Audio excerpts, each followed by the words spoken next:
الدین ابو الحسن علی بن ابی بکر الفرغینانی رحمۃ اللہ تعالی علیہ. اور یہ جو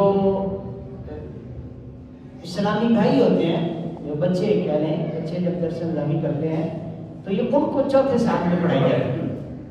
اور اس میں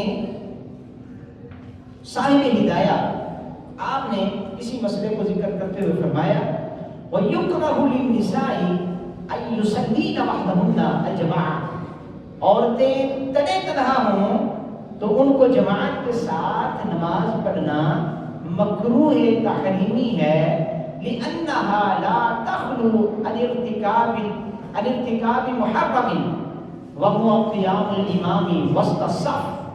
فرمایا کہ وہ جو مکروہ تحریمی ہے اس کی وجہ یہ ہے کہ عورتیں جب جماعت کے ساتھ نماز پڑھیں گی تو حرام کام کا ارتکاب ضرور کریں گی، حرام کام کا ارتکاب ضرور کریں گی. فرمایا وہ حرام کام کیا ہے؟ وہ یہ ہے وَهُوَ قِيَامُ الْإِمَامِ وسط الصف. وہ ہے عورتوں کی جو امام بنی ہے عورت، وہ صف کے درمیان کھڑی ہوگی، وہ صف کے درمیان کھڑی ہوگی، اور جب وہ درمیان میں کھڑی ہوگی تو یہی کام حرام ہے.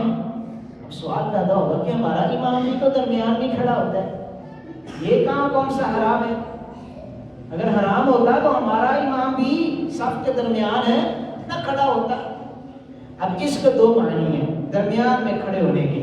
اس کے حوالے سے یہاں پر یہ فتاوی عبیدیہ کے اندر اسی مسئلے کو ڈسکس کرتے ہوئے حضرت علامہ کمال الدین محمد بن عبد الواحد الشیخ ابن حمام رحمۃ اللہ تعالی علیہ کی فتح القدیر کا حوالہ یہاں پر ذکر کیا. آپ فرماتے ہیں کہ وہ جو حرام کا ارتکاب ہے وہ کیا ہے؟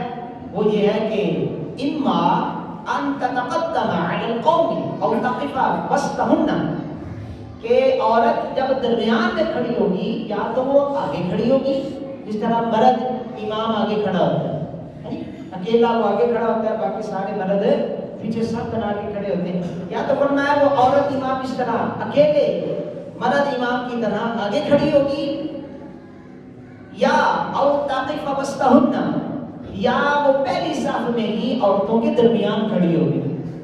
دو ہی صورتیں ہیں.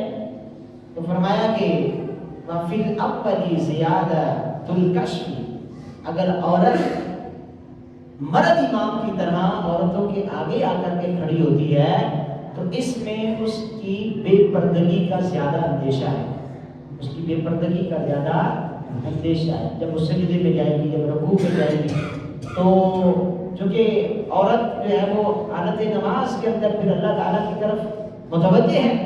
اور اس میں ایک اور بھی وجہ ہے کہ سیدی اعلیٰ حضرت عظیم البرکت امام رسول اللہ فرماتے ہیں کہ جو فاسقہ اور فاجرہ ہے، اگرچہ وہ مسلمان عورت ہے، اس سے بھی احتیاطاً پردے کا حکم ہے کہ عورت اس عورت